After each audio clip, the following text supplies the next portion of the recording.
ഇന്നത്തെ നമ്മുടെ വീഡിയോയിൽ നോമ്പ് തുറക്കുന്ന സമയത്തൊക്കെ എളുപ്പത്തിൽ കൂടുതൽ എണ്ണയൊന്നും ഇല്ലാതെ ഉണ്ടാക്കുമ്പോൾ നല്ലൊരു സ്നാക്കിൻ്റെ റെസിപ്പിയാണ് കേട്ടോ. ഈ ഒരു മസാലക്കൂട്ടിൽ ഇത് ഇതുവരെ ചെയ്ത് നോക്കിയിട്ടില്ലെങ്കിൽ എന്തായാലും ഒന്ന് ചെയ്ത് നോക്കണേ, നിങ്ങൾക്ക് തീർച്ചയായിട്ടും ഇഷ്ടമാവുമെന്ന് വിചാരിക്കുന്നു. ആദ്യം ഒരു പാനിലേക്ക് 2 ടേബിൾ സ്പൂൺ വെളിച്ചെണ്ണ ഒഴിച്ച് ചൂടാകുമ്പോൾ ഇതിലേക്ക് മീഡിയം സൈസിലൊരു 3 സവാള കൊത്തിയരിഞ്ഞിട്ട് കൊടുക്കുക. അതിൻ്റെ കൂടെ തന്നെ 1 ടേബിൾ സ്പൂൺ ഇഞ്ചിയും പച്ചമുളകും ചെറുതായി മുറിച്ചതും പിന്നെ കുറച്ച് കറിവേപ്പിലയും കുറച്ച് ഉപ്പും കൂടി ഇട്ടിട്ട് ഒന്നങ്ങ് വഴറ്റിയെടുക്കുന്നുണ്ട്. ഒരുപാട് വഴറ്റി കളർ മാറ്റിയെടുക്കുകയൊന്നും വേണ്ട, ചെറുതായിട്ട് അങ്ങ് വഴന്ന് കിട്ടിയാൽ മതി കേട്ടോ. ഇനി മസാലപ്പൊടികളായിട്ട് ആദ്യം ഒരു 1/4 ടീസ്പൂൺ മഞ്ഞൾപ്പൊടി ഇട്ടിട്ട് നന്നായിട്ടൊന്ന് മിക്സ് ആക്കി എടുക്കുക കേട്ടോ. ആ ഒരു പച്ചമണമൊക്കെ മാറിയതിന് ശേഷം ബാക്കി മസാലപ്പൊടികൾ കുറച്ച് ഗരം മസാലപ്പൊടി ഇട്ട് കൊടുക്കുക. അതിൻ്റെ കൂടെ തന്നെ ഇത്തിരി കുരുമുളക് പൊടി ഇട്ട് കൊടുക്കുന്നുണ്ട്, വലിയ ജീരകത്തിൻ്റെ പൊടി പിന്നെ 1 ടീസ്പൂൺ ചിക്കൻ മസാലയും ചേർത്ത് കൊടുക്കുക കേട്ടോ. മിക്സാക്കി നോക്കിയിട്ട് മസാലപ്പൊടി ഇത്തിരി കൂടെ ഒക്കെ വേണമെങ്കിൽ ഗരം മസാലപ്പൊടിയൊക്കെ ഇത്തിരി കൂടെ ചേർത്ത് കൊടുക്കാം.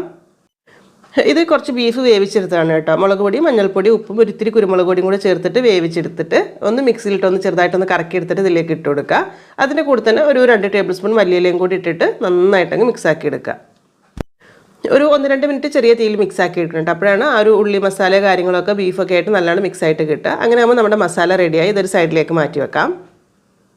അടുത്തിന് മിക്സിയുടെ ജാറിലേക്ക് ഒരു 1.5 കപ്പ് അളവിൽ വെള്ളം ഒഴിച്ചു കൊടുക്കുക. അതിലേക്ക് 1 കപ്പ് മൈദ ഇട്ട് കൊടുക്കുന്നുണ്ട്, ഒരു കോഴിമുട്ടയും പൊട്ടിച്ച് ഒഴിച്ചു കൊടുക്കുക. ഒരു 1/4 ടീസ്പൂൺ അളവിൽ ഉപ്പും കൂടി ഇട്ടിട്ട് എല്ലാം കൂടെ നന്നായിട്ടൊന്ന് അടിച്ചെടുത്തിട്ട് വരാം കേട്ടോ.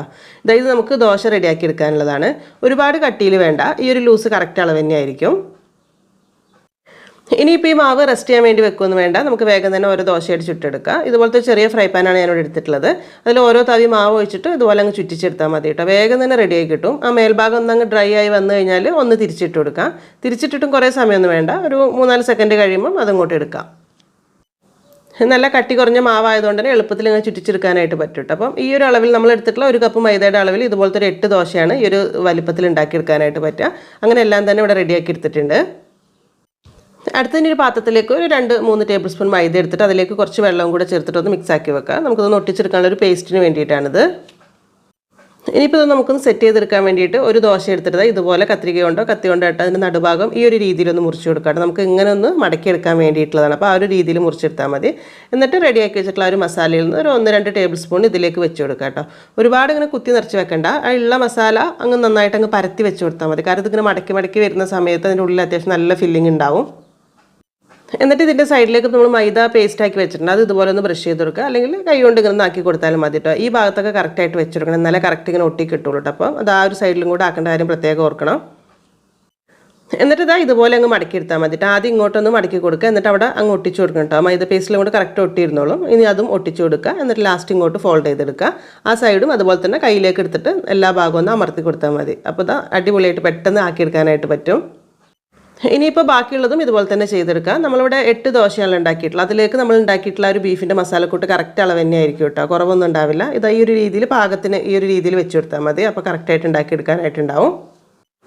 അടുത്തതിന് പാത്രത്തിലേക്ക് ഒരു കോഴിമുട്ട പൊട്ടിച്ചെടുത്തിട്ടുണ്ട്. ഇതിലേക്ക് ഒരു 2 ടേബിൾ സ്പൂൺ അളവിൽ പാൽ ഒഴിച്ചു കൊടുക്കുക. പിന്നെ കുറച്ച് കുരുമുളക് പൊടി, ഉണക്കമുളക് ചതച്ചതും, ഒരു ടീസ്പൂൺ മല്ലിയില ചെറുതായി മുറിച്ചത് ഇട്ട് കൊടുക്കുക. ഒരു നുള്ളു ഉപ്പ് ഇട്ടിട്ട് നല്ലോണം മിക്സ് ആക്കി എടുക്കുക കേട്ടോ. ഇനി ഒരു പാനിലേക്ക് 2 ടേബിൾ സ്പൂൺ ഓയിൽ ഒഴിച്ചു കൊടുക്കുക. നമ്മളിത് ഡീപ്പായിട്ട് ഫ്രൈ ചെയ്യുന്നില്ല, ചെറുതായിട്ടൊന്ന് ഷാലോ ഫ്രൈ ചെയ്യുന്നേ ഉള്ളൂ കേട്ടോ. അപ്പോൾ നമ്മൾ ആദ്യം മിക്സ് ആക്കി വെച്ചുള്ള ഒരു മുട്ടയുടെ കൂട്ടിലേക്ക് ഇതുപോലെ ഓരോ പീസ് എടുത്തിട്ട് നല്ലോണം മുക്കി കൊടുക്കുക. അത് ഈ ഒരു എണ്ണയിലേക്ക് വെച്ച് കൊടുക്കുക. എന്നിട്ട് ഒരു സൈഡ് റെഡി ആവുന്ന സമയത്ത് തിരിച്ചു മറിച്ചൊക്കെ ഇട്ടിട്ട് എല്ലാ സൈഡും കറക്റ്റ് കളറാവുന്ന സമയത്ത് നമുക്ക് മാറ്റിയെടുക്കാം. അപ്പോൾ ഇത്ര ചെയ്യുന്നുള്ളൂ കേട്ടോ. അപ്പോൾ ഡീപ്പായിട്ട് ഫ്രൈ ചെയ്യണമെന്നുണ്ടെങ്കിൽ അങ്ങനെ ചെയ്യാം. പക്ഷേ ഇതെന്ന് പറയുമ്പോൾ നമ്മൾ ഒരു ചട്ടിപ്പത്തിരിയൊക്കെ ഉണ്ടാക്കുന്നില്ല, ആ ഒരു ടേസ്റ്റിലായിരിക്കും കേട്ടോ ശരിക്കും ഇത് ഉണ്ടാവുക. ഇതെന്ന് പറഞ്ഞാൽ ശരിക്കും എളുപ്പത്തിൽ ഉണ്ടാക്കാം, നല്ലൊരു സ്നാക്ക് തന്നെയാണ് കേട്ടോ. പ്രത്യേകിച്ച് നോമ്പിൻ്റെ സമയത്തൊക്കെ വേണ്ടിയിട്ട് കൂടുതൽ എണ്ണയൊന്നുമില്ല, എന്നാൽ പെട്ടെന്ന് ഉണ്ടാക്കാനും പറ്റും. കൂടുതൽ അളവിലും ആക്കാട്ടോ. അതായത് ഇപ്പോൾ നമ്മളിപ്പോൾ ഒരു 4 ഉണ്ടെങ്കിൽ തന്നെ അതിങ്ങനെ മുറിച്ചെടുക്കുന്ന സമയത്ത് 8 സ്നാക്കായിട്ട്, അല്ലെങ്കിൽ നമ്മളിപ്പോൾ മൊത്തത്തിൽ 8 ഉണ്ടാക്കിയിട്ടുണ്ട്, അത് ഇതുപോലെ മുറിച്ചെടുക്കുന്ന സമയത്ത് കാണാം നല്ല ലെയറൊക്കെ ആയിട്ട് ഉള്ളിൽ കാണാൻ നല്ല ഭംഗിയായിരിക്കും. പ്ലേറ്റിലേക്ക് ഇങ്ങനെ വെക്കുന്ന സമയത്ത് നല്ല 16 പീസൊക്കെ ആയിട്ട് വെക്കാനായിട്ടും പറ്റും. ഇതേ രീതിയിൽ തന്നെ കുറച്ചുകൂടെ വേറൊരു വെറൈറ്റി മസാല ആയിട്ടുള്ള ഒരു റെസിപ്പി നമ്മൾ കുറേ മുൻപ് ഷെയർ ചെയ്തിട്ടുണ്ട്. അതിൻ്റെ ലിങ്ക് ഞാൻ താഴെ കൊടുക്കുന്നുണ്ട്. അത് നല്ല ടേസ്റ്റ് തന്നെയാണ് കേട്ടോ. എന്തെങ്കിലും സ്പെഷ്യൽ മസാലയിലൊക്കെ ചെയ്യണമെന്നുണ്ടെങ്കിൽ ആ രീതിയിലൊന്ന് ചെയ്ത് നോക്കിയാലും മതി. അപ്പോൾ എന്തായാലും വീഡിയോ കണ്ടിട്ട് ഇഷ്ടമായിട്ടുണ്ടെങ്കിൽ ഒന്ന് ലൈക്ക് ചെയ്യാനും ഷെയർ ചെയ്ത് സപ്പോർട്ട് ചെയ്യാനും കൂടെ മറക്കരുത്. ഇനി എന്തായാലും എന്നത്തെയും പോലെ തന്നെ നല്ല നല്ല റെസിപ്പീസായിട്ട് നമുക്ക് പുതിയ വീഡിയോയിൽ കാണാം. താങ്ക്